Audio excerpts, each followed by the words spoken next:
ជំរាបសួរដល់ពុកម៉ែបងប្អូនទាំងអស់គ្នាសារជាថ្មីម្ដងទៀតជាមួយខ្ញុំបាទភិរិនរស់នៅសហរដ្ឋអាមេរិកថ្ងៃនេះ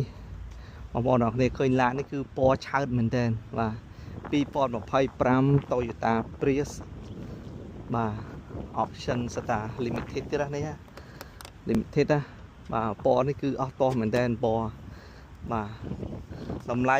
ជាង$30,000 $37,000 បាទអូអស់តោះណាឡាននេះបើប្រើនៅខ្មែរ30,000ជាង40,000នេះមិនបាច់ទេបាទជីព្រាតពេញហ្នឹងហើយឡាននេះគឺមិនសមចៃខ្លាំងណាស់ឡាននេះអានេះ option XLE បាទពណ៌រៀងនឹងពណ៌មាសនេះបាទឡាននេះ35,000 35,000ឲ្យបងប្អូនអរគ្នាឃើញនេះចម្ងាយស៊ីសាំងរបស់វាគឺ52ម៉ៃ52ម៉ៃក្នុង1កាលិនណានេះអញ្ចឹង100ម៉ៃវាស៊ីអស់2កាឡុងហ្នឹង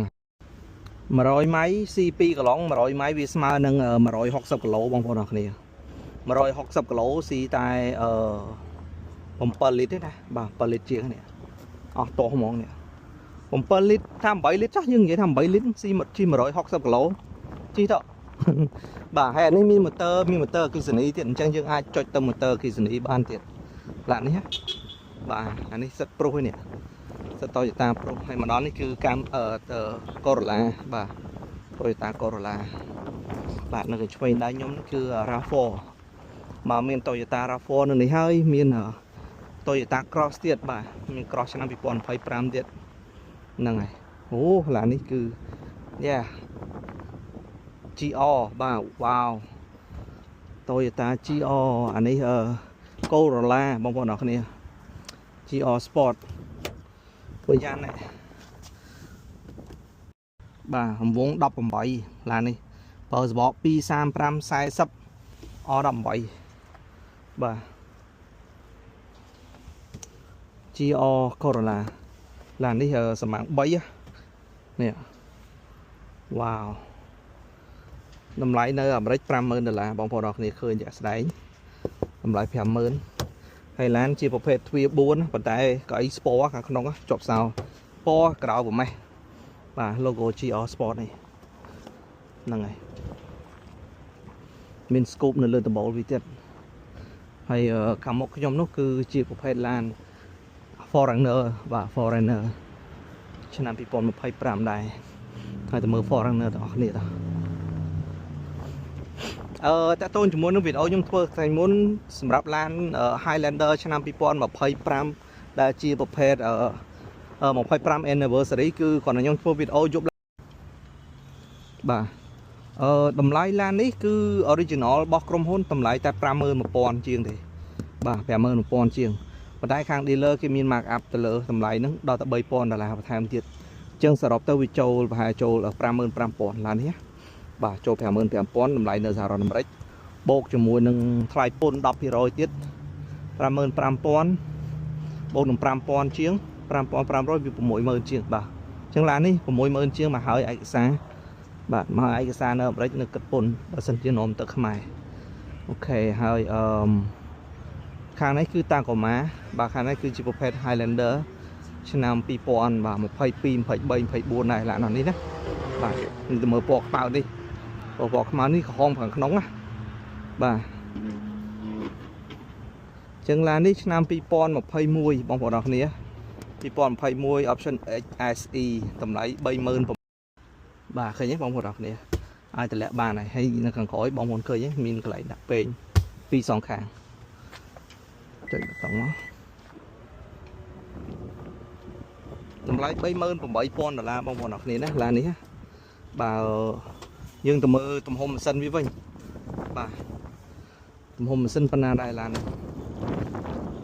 ពួកនេះវាមានម៉ាស៊ីន 2.5 និងម៉ាស៊ីន 3.5 អញ្ចឹងយើងមើលទំហំម៉ាស៊ីនរបស់វាគឺឃើញទេបងប្អូនអរគ្នានេះ 3.5 បាទ 3.5 លីត្រ V6 អូខេចុងពូនក៏រៀងថ្លៃដែរឡាននេះបាទខាងនោះ Toyota Sienna ជាប់គ្នាឡាននេះតម្លៃប្រហែលដែរឡាននេះឆ្នាំ2022 39,000អញ្ចឹងវាខុសគ្នាតែ$1,000ទេបាទ022 021ខុសគ្នា1,000តែ option វាខុសគ្នាហើយនេះ Toyota Sienna បាទពណ៌ទឹកប្រាក់ហើយពណ៌ក្រហម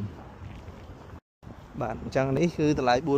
45,000 ហើយខាងឆ្វេងដៃខ្ញុំខាងនេះគឺជាសតាប្រភេទតាកូម៉ា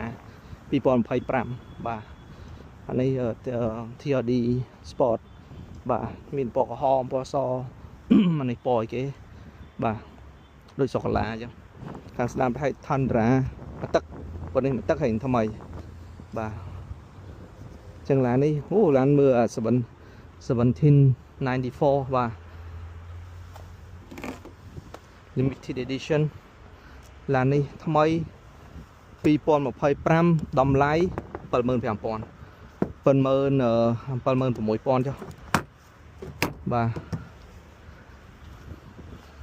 ចឹងបងប្អូនអរគ្នាឃើញហ៎តម្លៃតានៅតែជាង 70,000 នេះឡាននេះហ៎បាទនេះកន្លែងចុច tailgate ទៅបាទ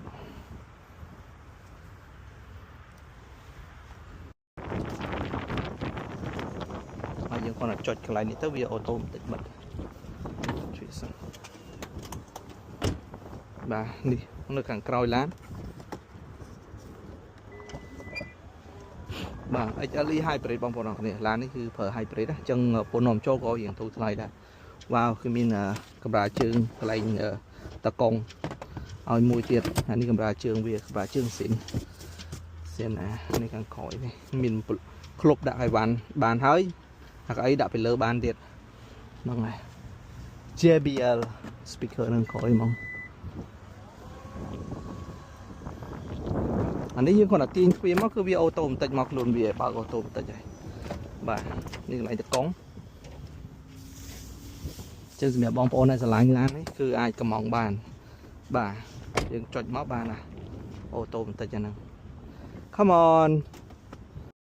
ហ្នឹងហើយចឹងពណ៌ទឹកប្រាក់ពណ៌ក្រហមហើយឡាននេះតម្លៃ original វាគឺ 47,500 បាទឡាននេះឆ្នាំ 2023 ប្រើបាន 46,000 ម៉ៃតម្លៃថ្មីដែលគេ discount នៅសត13 45,000 អញ្ចឹងវាចុះ 2,500 ឡាននេះ discount ណាបាទចុះ 2,500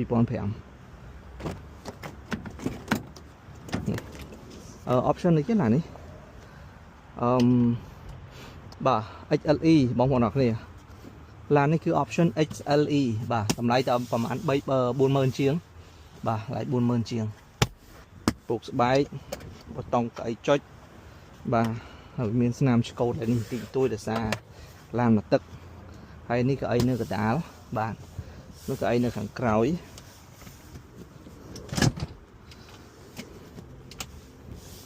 នេះកៅអីនៅខាងក្រោយគួយបាន 3 នាក់នេះបណ្ដាការទឹកពីរបាទតម្លៃ 38,000 ជាងនេះឡានហ្នឹងណានេះខាងក្នុងក្រហម cherry ឡានស្អាតណាបាទបើកដំបូលទៀតឆ្នាំងសា wireless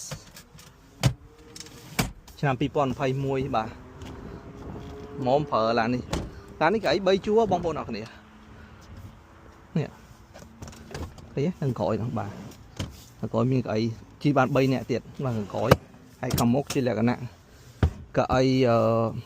cabin seat ហ្នឹងអូ captain បាទ captain seat បាទ captain seat កៅអីដូចនៅខាងមុខហ្នឹងអញ្ចឹងនេះបាន 2 នាក់ក្រោយបាន 3 នាក់អញ្ចឹងយើងអាចជិះបាន 6 7 នាក់ដែរ HSE នេះខាងក្រោយកៅអីខាងក្រោយគឺយើងអាចទម្លាក់បានបាទយើងទាញយ៉ាងនេះទៅហ្នឹងយើងអាចបត់បានដែរបាទអានេះវាមាន option TRD មកទៀតណាអា1794ហ្នឹងអូខេអញ្ចឹងមានច្រើនបងប្អូនអរគ្នាសម្រាប់បងប្អូនដែលត្រូវការកំងអាចតាក់ទងតាម page រិនទទួលកំងរថយន្តបាទពីសហរដ្ឋអាមេរិកទៅបានណាបាទខ្ញុំនឹងធ្វើការបញ្ជាក់ជូនតម្លៃពន្ធនាំចូលផ្សេងហើយខ្ញុំក៏ទទួលកំងគ្រឿងសម្រាប់ឡានផ្សេងដែរបាទអញ្ចឹងវីដេអូនេះគឺខ្ញុំមានតែប៉ុណ្្នឹងទេអរគុណច្រើនពុកម៉ែបងប្អូនទាំងអស់គ្នាជួបគ្នាក្នុងវីដេអូក្រោយបាយបាយ